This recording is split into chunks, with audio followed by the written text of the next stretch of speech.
When you decide to truly learn yourself and learn what makes you tick, learn what makes you move, learn what drives you to be you,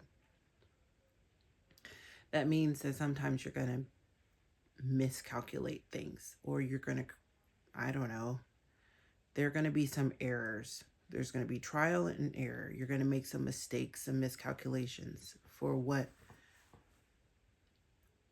honors you as a person and what maintains your peace. The next thing that you're going to have to consider is, how do you deal with that? Do you crumble? Do you hide even more? Do you withdraw because people are disappointed in said errors or um, miscalculations? It's Christmas Eve, and my family, we typically have our Christmas dinner, the big shebang of Christmas dinner on Christmas Eve. And um, I was asked to make something I have never made before, a dish I've never made before. And it's like really layered. I have never made a cheesecake before, first of all. I've made a lot of things, and I can make anything, but yeah, anyway. So I said, yes, sure. I am confident in my ability to make anything. I can read a recipe. What I miscalculated was the the stimulants that I could not control or calculate around me, meaning family dynamics or expectations or requests or a plethora of other things. And so that means that I had to shift and regroup as the days went on. Yesterday, well, yeah, in day two, I spoke about a family event that we had. That was a huge new for the Christmas week that we typically have. And that was enough. So my miscalculation was that was enough. I couldn't mentally afford another huge new. And what ended up happening is, because of my miscalculation, my cheesecake was not done by Christmas dinner today. And I had to, make some apologies and, you know, and it was difficult. It still is kind of difficult because there was disappointment involved, because there are expectations of me.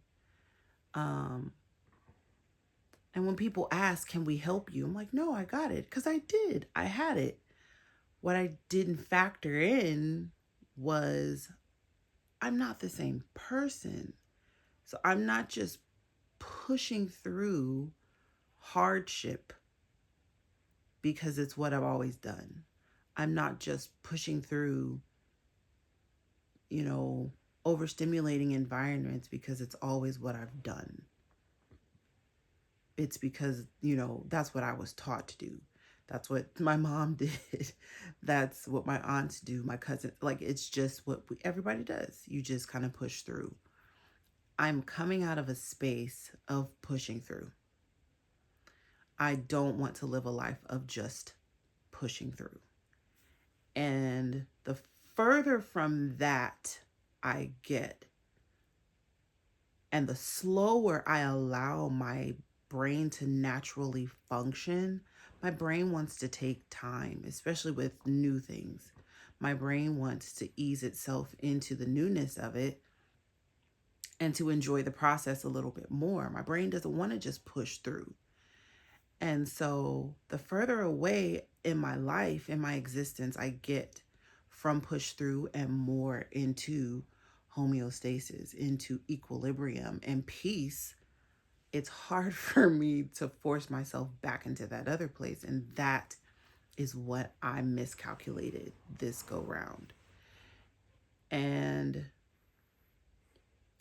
they'll get better over time, but it's, what do you do when those miscalculations cause doubt and disappointment? in people that you love. For me,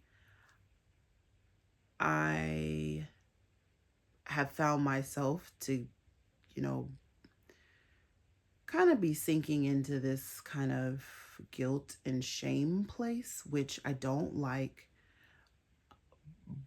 But my resolve in home is being tested. And so today it may not be simple, but you don't really solidify a perspective or a lifestyle until you're tested. And so I got tested today, and I'm working through that so that I can still say, no, I accepted the challenge. I made a mistake and there was a misstep, but I learned a lot about myself, about how I want to do things, how I want to move, when I need to say no, and when I need to say yes. You know, I made some tweaks. So like, I don't know if I may have mentioned this yesterday too. You know, I accepted the challenge of this new dish that I was really nervous about, and I said I will make this if I don't have to make this and this. And they were the two things that I always make. Hindsight really is 2020. It's amazing. But thinking about it now, because of this, the newness of this event, if I had to do it all over again, I would have said, I can't, like, mentally, I don't need any more new. So I need to cook the things that I can just cook like the back of my hand. I don't have to think hard about it. But I really wanted to do this because the person who asked me to do it, my grandmother, I love her with all of my heart. And so I wanted to do that. But on the flip side, my miscalculation means that she was disappointed because I didn't meet the deadline. So I'm working through that. But I need to pat myself on the back more. And I am choosing to pat myself on the back that, one, I accepted the challenge. I didn't run from it. I didn't avoid it. And I did try it. There has to be a level of trial and error for you to test your own strength and to test what it actually means to honor who you are. It's equally not healthy to say no to everything. I read a book called Essentialism, and it talks about, I'm not going to get this right, and maybe I'll talk about it on here. Essentialism is about saying no to like all the many things that you really don't want to do anyway, and saying yes to the few things that you actually want to do. But the truth is, when you have a hunch like this cheesecake is something that I had never done before, I wanted to say yes. I wanted to see if I could do it. I had to say yes. I wanted to say yes. And I learned so much in saying yes. So no is definitely it is something that you need to know how to do, but you also need to have some yeses as well. And so I will probably in future content talk about how to discern when to say yes and when to say no. But anyway, this time I said yes, and I learned a lot of valuable lessons along the way. Now I'm working through what it means when you when you miss the mark a little bit, and other people who don't really know or understand your journey. I talked to my mom today, and she pretty much said, I'm changing some things and I'm becoming what it means to feel at home in me. I'm becoming somebody new without warning, guys. Like, when you start to go through this work, people don't know this work that you're doing. You're doing it on a daily basis. They don't get a blow by blow for what that looks like. And the the small shifts that are occurring as you move through this journey. They don't understand it. And so when you engage in these relationships and these interpersonal relationships and you emerge in these spaces again, they're like, well, who is that? They don't know who you are. And they also don't know how to engage with you. And so that is that's a huge shift for them. You've had time. You've had time to grow somewhat. You may not be totally used to it, but you have definitely had time to grow more accustomed to who you've been developing. And then by the time they see you, they're like, I don't listen, it's too much of a hassle. So it's gonna take some time. It's gonna, as you continue to journey through honoring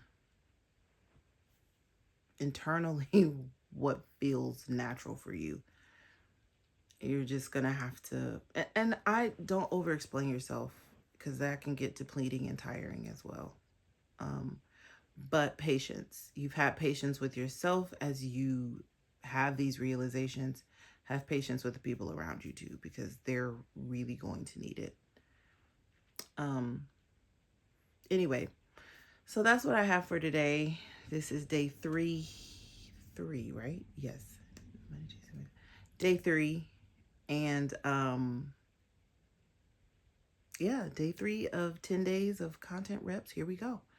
I hope this was helpful in some way.